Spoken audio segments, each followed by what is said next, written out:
Afternoon guys and welcome back to my channel. Again I am back और आज मैं आपके लिए बहुत ही ज़्यादा नॉलेजेबल इंटरेस्टिंग वीडियो लेकर आई हूँ। एक्चुअली जो हमारी धरती है ना, हमारी अर्थ का एक अलग ही रहस्य है और बहुत सारी अद्भुत चीज़ें हैं यार यहाँ पर।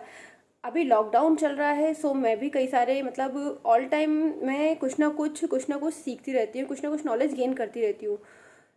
जो मुझे एक नॉलेज मिली है ना, एक जानकारी बहुत ही ज़्यादा इम्पॉर्टेंट, वो मैं आपके साथ में शेयर कर रही हूँ आज। प्लीज़ ज़रूर देखिए, आपको काफ़ी इंटरेस्ट आएगा, बहुत ज़्यादा इंटरेस्ट आएगा। बिकॉज ये एक इंडिया में पैदा हुए उस बच्चे की कहानी है, रियल स्टोरी है, जो कि मंगल ग्रह से आया है और उसने इतनी सारी बातें बताई हैं विथ एविडेंस। मैं आपके सामने ये चीज़ लेकर आई हूँ। वो बच्चा मंगल ग्रह में, पिछला जन्म उसका मंगल ग्रह में हुआ था और इस जन्म में वो इंडिया में आया है और वो कई सारी बातें बता रहा है इंडिया के बारे में, रहस्य। Please must must must watch. और प्लीज़ मैसेज में कमेंट करो, मुझे पूछो और कैसा वीडियो चाहिए और बताइए वीडियो इंटरेस्टिंग लगा हो तो। और please please please must like share and subscribe. Okay, first see करके देखिए। और बहुत इंटरेस्टिंग है। वो इस जन्म में बच्चा यहाँ इंडिया में पैदा हुआ है, बट वो मार्स में रहता था, मंगल ग्रह पर रहता था और उसने मंगल ग्रह के बारे में भी काफ़ी सारी अनोखी बातें बताई हैं और इंडिया के बारे में भी बहुत सारी बातें बताई हैं। प्लीज़ बचपन से ही बताता आ रहा है वो ये सब बातें। प्लीज़ पहले आप देखिए, देन हम आफ्टर हम मिलते हैं। Okay, bye bye. नॉर्मली 5 से 6 महीने का बच्चा ही अपने सर को सही तरीके से संभाल पाता है। बोरिस्का प्यानोविक नाम का ये बच्चा सिर्फ 2 हफ्ते में ही अपने सर को संभालने में सक्षम था और यहीं से इस बच्चे की अजीब हरकतों की शुरुआत हुई। जैसे ही इसके माता पिता ने अपने 2 हफ्ते के बच्चे को अपना सर संभालते देखा तो उन्हें बहुत ज़्यादा आश्चर्य हुआ और उन्होंने उसके अंदर और भी खूबियाँ ढूंढना शुरू कर दी थी और आगे चलकर उन्हें पता लग गया था कि उनका एक चमत्कारिक बच्चा है। बोरिस्का का जन्म 1996 में हुआ था। बच्चे ने जन्म के कुछ ही हफ्तों बाद बोलना शुरू कर दिया था और जब बोरिस्का 18 महीनों का था तब उसे पता था कि कैसे किसी भाषा को पढ़ना है और कैसे कुछ ड्रॉ करना है। उसके स्किल्स को देखते हुए उसे किंडरगार्टन में सिर्फ 2 साल की उम्र में ही एडमिशन मिल गया था और साथ ही उसके स्किल्स को देखकर उसके टीचर्स भी हैरान हुआ करते थे। इस छोटी सी उम्र में उस बच्चे के अंदर बहुत ही ज़्यादा स्किल्स थी और वो बाकी बच्चों से हटकर था और जल्दी ही प्रोग्रेस कर रहा था। फिर एक दिन बोरिस्का के टीचर को ये महसूस हुआ कि बोरिस्का को अंतरिक्ष में बहुत ज़्यादा रुचि है, तो उन्होंने उसके माता पिता से इसके बारे में बात करी। बट उनकी माँ ने बताया कि उन्होंने तो कभी भी अपने बच्चे को अंतरिक्ष से रिलेटेड कोई बात नहीं बताई है, लेकिन सिर्फ 2 साल की उम्र में ही इस बच्चे को सभी ग्रह सितारों की पूरी जानकारी थी। बहुत से विशेषज्ञ ने इस बच्चे की जांच करी और इसे जीनियस बताया, क्योंकि धीरे धीरे अब उसकी स्पेस में नॉलेज बाहर आ रही थी और ये सब उसके 7 साल के होने तक को चलता रहा।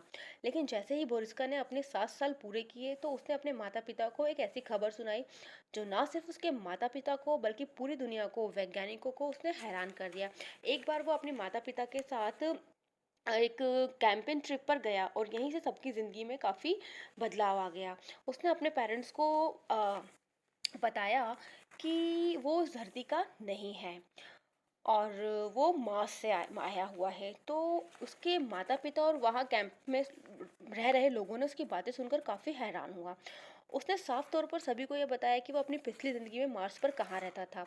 उस कैंप साइट पर बोरिस्का की बातें और लोग भी सुन रहे थे, तो सभी को इन बातों पर काफ़ी हैरानी हुई थी और उसने कहा कि जब वो अपनी पिछली ज़िंदगी में मार्स पर था तभी उसे ये बता दिया गया था कि वो अब फिर से धरती पर जन्म लेगा। साथ ही उसने यह भी कहा कि मैं अकेला नहीं हूँ, इस धरती पर ऐसे कई सारे बच्चे हैं जो इस धरती पर मौजूद हैं जिन्हें मार्स से यहाँ धरती पर भेजा गया है। साथ ही उसने ये भी कहा कि इन जैसे बच्चों को इंडिगो चिल्ड्रंस भी कहा जाता है एंड इंडिगो चिल्ड्रन कहा जाता है। शुरुआत में बोरिस्का की ये बातें बिल्कुल पागलों जैसी लगी थी, लेकिन वहीं कुछ लोग ऐसे भी थे जिनको बोरिस्का की बातों पर विश्वास होने लगा था। उसने धरती के बारे में कई सारी आश्चर्यजनक बातें बताई। उसकी इस जानकारी को देखकर किसी भी वैज्ञानिकों ने ये नहीं कहा कि वो एक छोटा बच्चा है। इतनी छोटी उम्र में अंतरिक्ष की ऐसी बातें, जानकारी, वो भी बिना किसी स्कूल में गए, यह आपको भी ज़रूर हैरान कर देगी। टीनेज में आते आते बोरिस्का को वो सब कुछ बोरिस्का ने वो सब कुछ साबित कर दिया जो उसने कैंप साइट पर कहा था। एक टीवी के इंटरव्यू में उसने एक बार फिर से सभी को ये बताया कि उसने कैंप साइट पर क्या क्या कहा था, और तभी से बोरिस्का की कहानी आग की तरह पूरी दुनिया में फैल गई थी। बोरिस्का के अनुसार मार्स पर रहने वाले सभी लोगों की उम्र 35 साल का होने के बाद बढ़ना रुक जाती है। अब आप सोच रहे होंगे कि ये ऐसा कैसे, और सभी लोगों को भी यही सभी लोगों ने भी उससे यही सवाल किया था इंटरव्यू में कि ऐसा कैसे पॉसिबल हो सकता है। तो उसने कहा कि वो सभी लोग कार्बन डाइऑक्साइड में सांस लेते हैं, जबकि धरती पर रहने वाले ऑक्सीजन में लेते हैं। बोरिस्का ने ये भी कहा कि मार्स पर रहने वाले लोग धरती पर रहने वाले लोगों के कंपैरिजन ज़्यादा लंबे चौड़े हुआ करते थे। उनके पास धरती पर रहने वाले लोगों से ज़्यादा मॉडर्न टेक्निक है, जिससे वो अंतरिक्ष के किसी भी हिस्से में बहुत आसानी से आ जा सकते थे। अब बोरिस्का अपनी पुरानी ज़िंदगी के बारे में बताता है इंटरव्यू में, जो उसने मार्स पर रहते हुए बिताई थी। उसने बताया कि जब वो 14-15 साल का था, तब वहाँ युद्ध छिड़ा था, और वो भी इस युद्ध में एक अहम हिस्सा था, क्योंकि उसे भी वहाँ के अधिकारियों द्वारा एक उड़ने वाला हथियार दिया गया था, जिसकी सहायता से वे दुश्मन के ठिकानों पर रेड कर रहा था। साथ ही उसने अपने उन दोस्तों के बारे में भी बताया था जो उसके साथ इस युद्ध में शामिल थे। और उसने ये भी बताया कि उसने उसे एक तश्तरी-नुमा जहाज में बैठकर कई बार अंतरिक्ष की यात्रा की थी, और कभी-कभी तो वो उसी अपने तश्तरी में बैठकर कई बार धरती के पास से गुजरा था। बोरिस्का ने कहा कि मंगल ग्रह पर रहने वाले लोगों को मार्शियन कहा जाता है, और उनके द्वारा बनाई गई स्पेसशिप बहुत ज़्यादा अत्याधुनिक होती थी, जिनके सहारे वे बहुत दूर-दूर तक पूरे यूनिवर्स में जा सकते थे।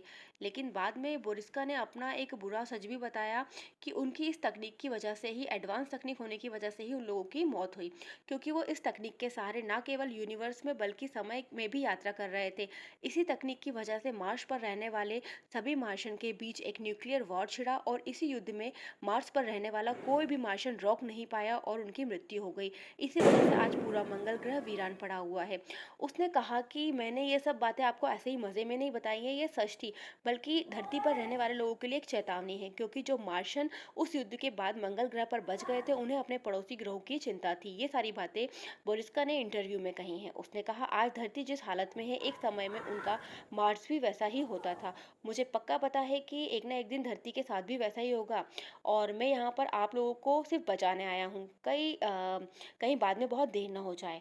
आज के समय में ही धरती में ऐसे लोग हैं जो कि जिन्हें सिर्फ दुनिया पर राज करना है, और वो सिर्फ मौका देखते हैं न्यूक्लियर लड़ाई को छेड़ने का।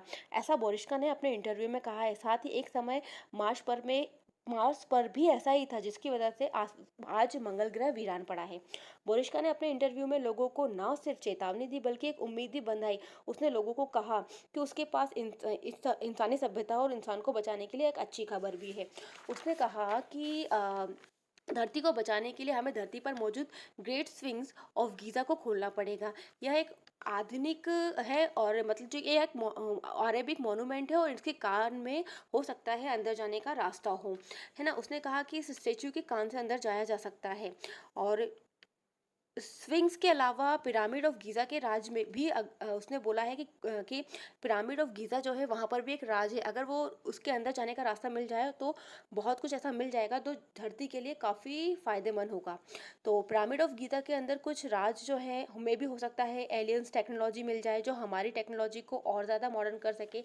बेरिस्का की बातें सुनकर लोगों को विश्वास तो नहीं हुआ, और कई लोगों ने विश्वास भी करा, बट वैज्ञानिकों ने जब ये बात देखी, तो रियली गीज़ा, जो पिरामिड ऑफ गीज़ा है, उसके अंदर एक खाली जगह मिली, जो कि बिल्कुल बीचों बीच है। मतलब पिरामिड ऑफ गीज़ा के दिल की तरह वहीं पर बीचों बीच वो जगह है, बट किसी को उसके बारे में एग्जैक्ट जानकारी नहीं थी, ज़्यादा जांच पड़ताल नहीं हो पाई, तो किसी ने भी उसके बारे में ज़्यादा कुछ नहीं कहा, ठीक है ना।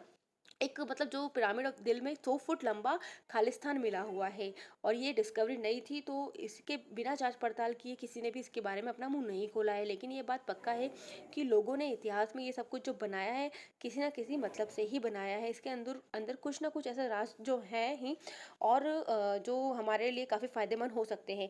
और बोरिस्का ने ये भी बताया कि उसने मतलब बोरिस्का ने भी इस पिरामिड पर अपना बयान दिया था कि कि एक समय में ये पिरामिड एक स्पेसशिप का घर हुआ करता था। जो लोग मार्स पर आया करते थे वे अपनी स्पेसशिप शायद इसी के अंदर खड़ी किया करते थे।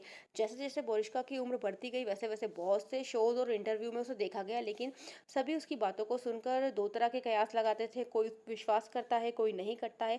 बट एक्चुअली में बोरिस्का की बातों पर बिलीव तो करना ही पड़ेगा, क्योंकि वही इसके द्वारा दी गई न्यूक्लियर चेतावनी भी बिल्कुल सही है। हम ना ही इस बात को गलत और सही कह सकते हैं।